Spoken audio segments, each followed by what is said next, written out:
Hey everybody, Bonehead for the Bonehead podcast, and we've got what we've been waiting for. We've seen the vampire team, we've got excited about the vampire team, but we haven't really known the full rules for the vampire team. But Games Workshop have dropped the article we expected. We've got rules for bloodlust, and we've got stats for the players. So let's have a quick look at the article and see if vampires are every bit as exciting as we were hoping. Okay, so over on Warcom, Blood Bowl, how the vampire team rose again. And this is an article they've written in conjunction with Jay, the Blood Bowl designer.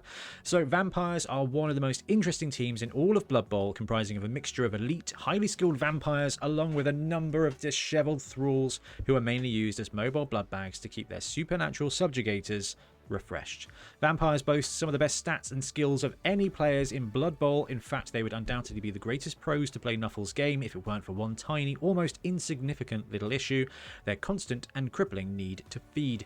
In game, this is represented by the Bloodlust X+ trait. Now, we've seen that trait shown on the Vargheist, who has Bloodlust 3+, which obliges a vampire to test at the start of their activation to keep their cravings under control, or to need a nibble on a nearby thrall. Here we go. This is the Bloodlust skill. So this is kind of the thing that is quintessential to the vampire team. To keep control of their wits, vampires need a supply of fresh blood. Whenever a player with this trait activates after declaring their action, they must roll a d6. So, akin to Bonehead or Animal Savagery. They can add 1 to the roll if they are declaring a block or blitz action. So that's going to be really useful for the Vargheist. The Vargheist has Bloodlust 3+. If you're going to block or blitz with the Vargheist, it becomes Bloodlust 2+, which fits very nicely. If they roll equal to or higher than the number shown in brackets, they may activate as normal. So very much like all the other nega traits, that bit is fine. This is where it gets extra sporty and extra fun. If the player rolls lower than the number shown or rolls a natural 1, they may continue their activation as a normal, though they may change their declared action to a move action if they wish. So you fail, you can continue to do it. So if you have got, so if you're blocking a guy, but actually you want to change that to move, you can. If the player declared an action that can only be performed once per turn, such as a blitz action, this will still count as the one use of that action per turn. So you can, I'm going to declare blitz, but actually I don't want to blitz for some reason instead, because I failed my bloodlust. I'm going to change it to move, but it doesn't really matter. I guess that's the same thing works for pass. I'm going to pass. Actually, I need to move. No, it doesn't work either. I don't know. Block to move, potentially. At the end of their activation, they may bite an adjacent Thrall lineman teammate, standing prone or stunned, which is very useful given how Animal Savagery works slightly differently. So you roll your vampire test fails. At the end of your activation, you got to bite a dude. If you bite a dude, if they bite a Thrall, immediately make an injury roll, that's stunned, etc. So straight through armor. This will not cause make an injury off of the Thrall, treating any casualty as badly hurt. So that's capped. That's nice. This will not cause a turnover unless the Thrall was holding a ball. Okay, so that's very similar to the old one. So you activate your vampire. If they fail bloodlust, you do your stuff at the end. If you're in base contact with a Thrall, you bite the Thrall, go straight through armor. So you're going to stun them, you're going to KO them, or you're going to badly hurt them. So that's fine. Okay, that's kind of classic vampire play. Here's where it gets interesting. If they do not bite a Thrall for any reason, then a turnover is caused. So the player will lose their tackle zone until they are next activated and will immediately drop the ball if they were holding it. So, and we're going to carry on reading. If the player was in the opposing end zone, no touchdown is scored. If a player who failed this roll wants to make a pass action, handoff, or score, then they must bite a Thrall before they perform the action or score. So it works slightly differently than you'd think. So you activate your vampire, you fail your bloodlust, you move, you can block if you're blitzing, you can block if you're not blitzing, and then if you want to do pass, handoff, basically if you want to do ball actions, then you need to bite a Thrall before you do. So that stops you from, that means that bloodlust becomes really, really edgy when it comes to scoring, because even if you're walking into the end zone, if you've got no one there to bite, you don't score the touchdown, you drop the ball, and you basically hypno-gaze yourself. That's kind of how that works. All right, that's super, super manageable. Nowhere in there does the vampire run off into the crowd, so you're not going to be losing your star players. They're going to become significantly more inconsistent. It is a turnover though, so that is going to be massive. So if you are going to be brewing up a roster that is mostly vampires, it's going to be risky as heck. Because if you fail, at the end of your action, it's a turnover. If they do not bite a Thrall for any reason, so you can block a dude, but at the end of blocking a dude, your guy just starts, I don't know, he's got low blood sugar and just stares into space, basically. But very manageable. The stats are why you want to take that on, though. Though historically a vampire team only had 2 types of player, we've taken the opportunity to develop and increase the number of positionals to allow the various types of vampires to specialize in a specific role. So first up is the Vampire Thrower. 1, 2, 3. It's the Vampire Thrower. So these are the linchpin of any vampire team with a reliable Bloodlust 2+ and great strength and agility characteristics. They also excel at the passing game thanks to a passing ability of 2+, yes, and the pass skill, making them central to the plans of any budding vampire coach. So Vampire Thrower, movement 6, strength 4, edge 2+, passing 2+, armor 9+. That is vampire. That is the vampire stat line, but with a boosted passing, which makes a lot of sense. Right, skills, Bloodlust. Yes, we knew that was coming. Bloodlust 2+ is good and consistent. Hypnogaze, we knew that was coming. Regeneration, we knew that was coming. And pass because he's a thrower. That is exactly what we were expecting and, quite frankly, kind of what we were hoping for. With Bloodlust, with Regeneration, with the fact that they're a strength 4 edge 2+ piece, you don't need that secondary throwing skill. We find that with most teams, the thrower role has got sure hands or running pass or on the ball, something else that just gives them a bit more of a I'm a thrower. Well, the fact this guy's edge 2+ and is he the best thrower in the game? He's not. He's the best running thrower in the game, but he's not the best thrower in the game. Movement 6 instead of movement 7 doesn't make him as good as the Skaven guy. No sure hands doesn't. Edge 2+ versus sure hands. We'll call that even, in which case Skaven's got +1 move. Skaven for the win. Right, so the Vampire Thrower is looking pretty decent. Edge 2+, strength 4, movement 6 is wonderful. Now we get into the sporty, spicy bit. So Vampire Blitzer. Some vampires have begun to let their cravings control them, succumbing to the need for blood and becoming all the more vicious as a result, making them ideal blitzers.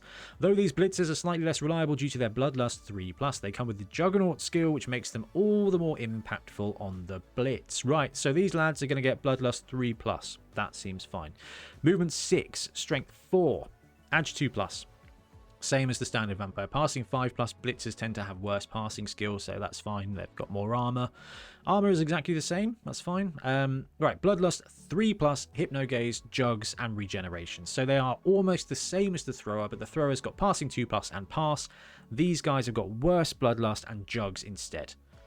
So it's interesting. It feels like a downgrade to standard blitzer, to standard vampire line. The thrower is an upgrade. The blitzer is a downgrade.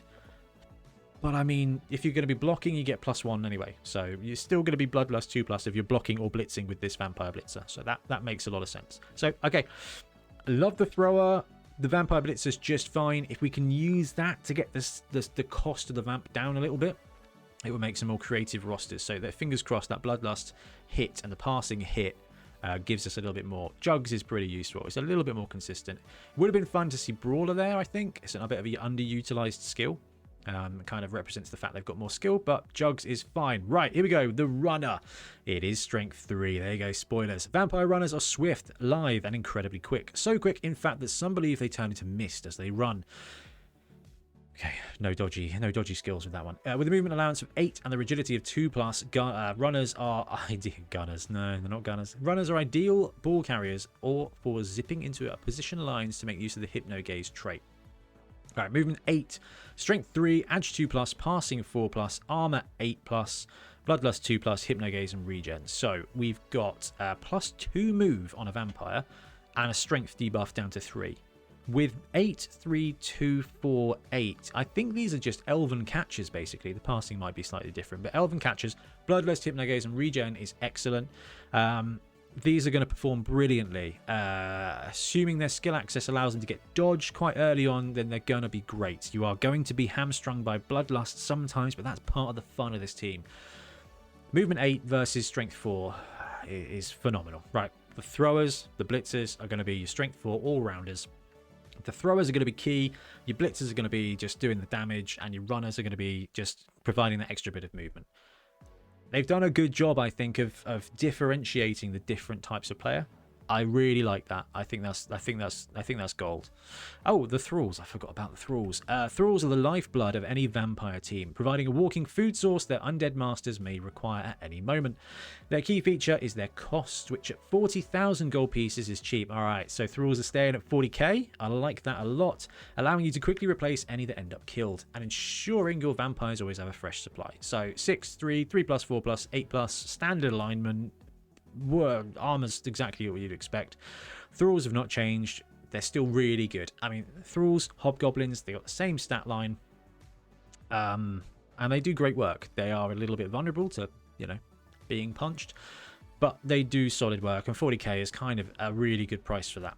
All right, this is the thing I'm really excited about. So the Vargheist, the big guy for the vampire team, the strongest player on a vampire team. The Vargheist have surrendered to their lust for blood. These murderous beasts come with the claws and frenzy skills, making them incredibly efficient at eviscerating any opposing players who find themselves in their path. Right, Vargheist, movement 5. Strength 5, edge 4+ is pretty decent actually, passing nothing, armor 10+, so more resilient than a vampire.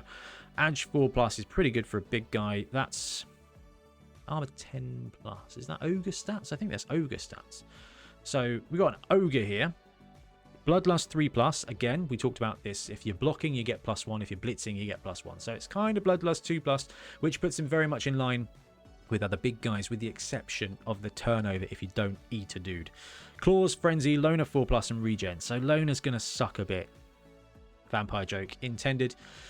Loner is going to suck a bit when you fail your Bloodlust with this guy, because he's going to get to hurt somebody, and then it's going to be a turnover, because he just kind of spaces out. So the Vargheist is going to be interesting. That Frenzy Strength 5 with Claws is wonderful. But Loner 4+ really eats in against that Bloodlust turnover.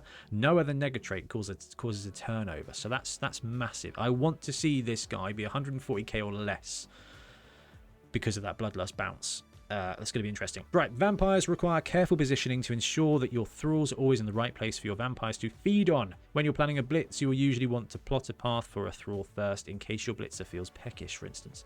Should they be able to keep their bloodlust under control, vampires are one of the best teams in the game. If they're craving for Claret rears... Claret? Claret? I don't know. Rears its head, however, they can do just as much damage to their own team as their opposition. If you enjoy a team that's always unpredictable but has the potential to excel in every aspect of the game, then a vampire team may just be the one for you. Alright, I love this. Okay, so Vargheist, Bloodlust and Loner. He is going to be a very temperamental big guy. But when it works, that Claws Strength 5 Frenzy, I mean, just go look at Yeti. Yetis are brilliant. But the combo of Bloodlust and Loner is going to mean he's a massive liability. Thralls being cheap is magic. They are very useful. You can run a team of Thralls and they will win games because Movement 6 is cool. Strength 3 is cool. Edge 3+ is fine. Passing 4+ isn't the worst thing in the world when it comes to it. So actually they can do stuff. The runner at Movement 8, Strength 3 is... and Edge 2+ is basically an elven catcher with different skills. Sign me up to that one. I really do like that one. The Jugs Vamp. A little bit of a liability with Bloodlust 3+, but as long as you're in the fight with them, they're decent. And if you're going to be using your Blitz, you kind of get that Juggernaut on there as well. Happy with that. They're just your Brawlers. I really do think Brawler would have been better just to be stuck in combat. That's what they want to do. Then you could have saved your Blitz for the Vargheist. And then Vampire Thrower is just fantastic. Not as good as the Skaven Thrower, you know, being movement 7. But that is fantastic. He's going to be a really great player. And Bloodlust is infinitely player-roundable. Having it be a turnover at the end of your activation is massive. It is absolutely massive, and it's going to catch people out. But you run 5 vampires and thralls to match, it's going to work out. This is going to be so much fun on the pitch. It's going to take a lot of skill, but it's going to be one of those tier 2 teams like Tomb Kings and Nurgle. I mean, if you come against someone who knows how to use them right, it's filth. And the stat lines of these players have the potential to make this team filth, and I can't wait to run them in League. And if you want to see them on the pitch, come and join us on our live stream next Thursday, where we have Ian Warhammer and Ian Triplo join me for a live stream. Anyway, I'm going to wrap up. Thank you very much for watching. Let me know what you think of vampires, and we'll be back soon with more Blood Bowl content. Happy biting. Thanks very much for watching. We really appreciate your support. If you want to support the channel even further, please like and subscribe. It really does help us out. Or come join us on YouTube Members or in Patreon, where you can get exclusive access to some content, some loot, early access to basically everything we do, as well as regular competitions. Or you can pick up some Bonehead Podcast loot either on our website at boneheadpodcast.com. We've got the Dungeon Bowl things, we've got tokens and stuff like that, or on our Spreadshirt site as well. Everything you do just helps us make more content and hopefully do it of better quality. Anyway, thank you very much for watching. Happy blocking.